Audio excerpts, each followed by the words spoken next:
Bismillahirrahmanirrahim. Assalamualaikum warahmatullahi wabarakatuh. Pada video kali ini kita akan mencoba membahas peran Paulus dalam Trinitas.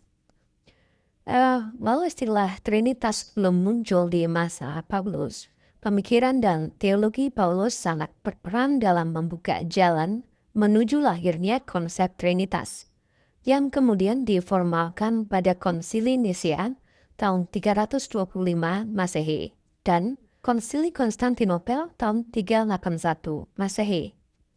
Mari kita bahas secara historis, teologis, dan akademis.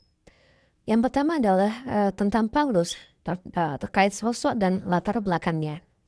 Sebelum menjadi pengikut Yesus, Paulus yang nama aslinya adalah Saulus dari Tarsus, ada seorang Yahudi Farisi yang sangat taat terhadap hukum Taurat.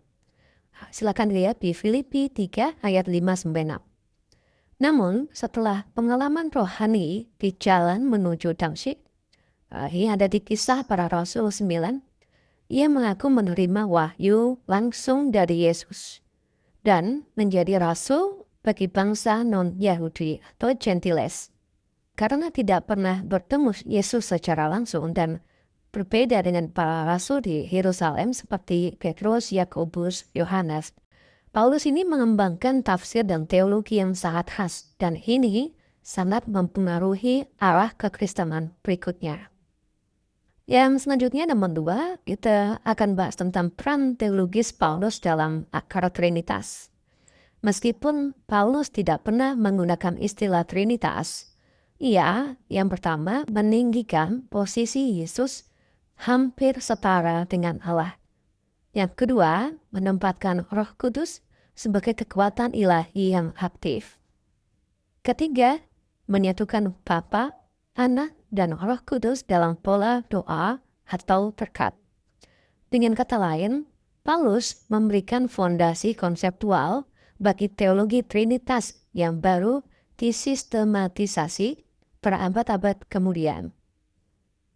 Selanjutnya kita coba sampaikan ayat-ayat Paulus yang mendasari pemikiran Trinitarian. Secara aspek Yesus sebagai makhluk ilahi. Ini ada di surat Paulus yaitu Filipi 2 ayat 6-11. Paulus menulis bahwa Yesus dalam rupa Allah tetapi merendahkan diri sebagai manusia atau menjadi manusia.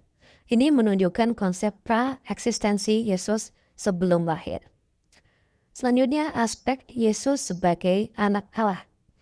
Surat Paulus ini bisa dilihat di Roma 1 ayat 4 dan Galatia 4 ayat 4-6. Paulus menekankan hubungan istimewa antara Allah dan Yesus, bukan sekedar nabi atau utusan. Selanjutnya aspek terkait dengan Yesus sebagai perantara penciptaan.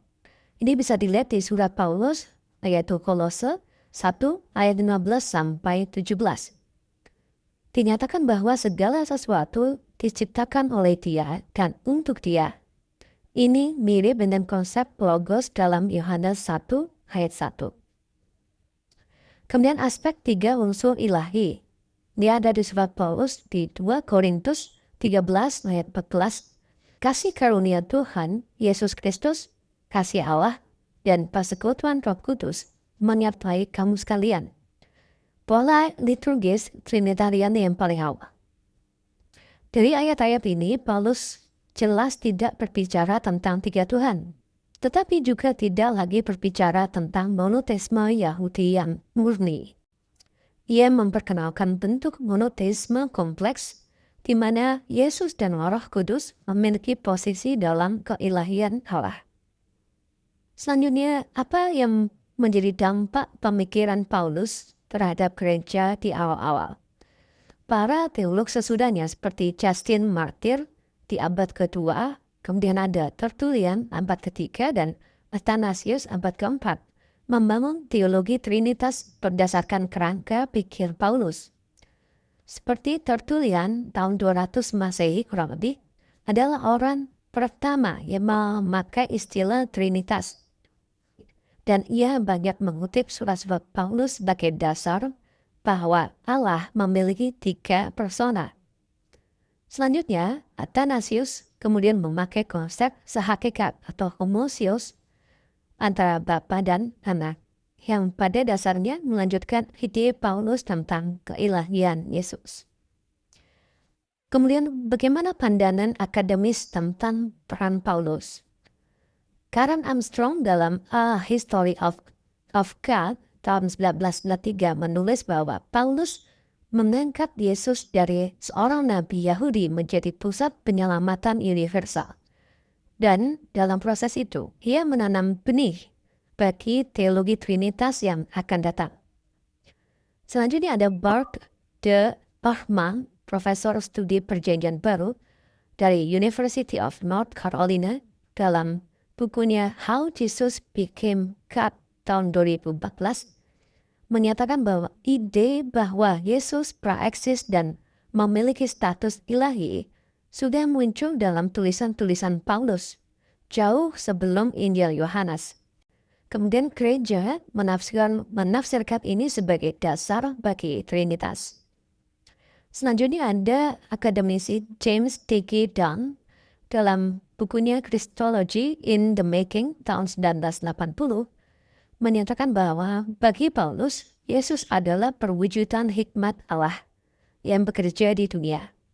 Ia tidak melihat Yesus sebagai Tuhan yang sama dengan Bapa, tetapi sebagai manifestasi ilahi. Dan dari sinilah teologi Trinitas berkembang.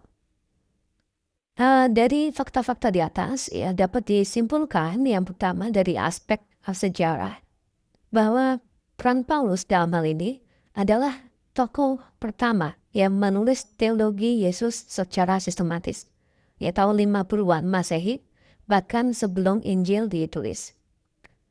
Selanjutnya dari aspek teologi, peran Paulus ialah ia menaikkan status Yesus ke tingkat ilahi dan memperkenalkan pola 3 unsur ilahi dalam doa dan pengajaran.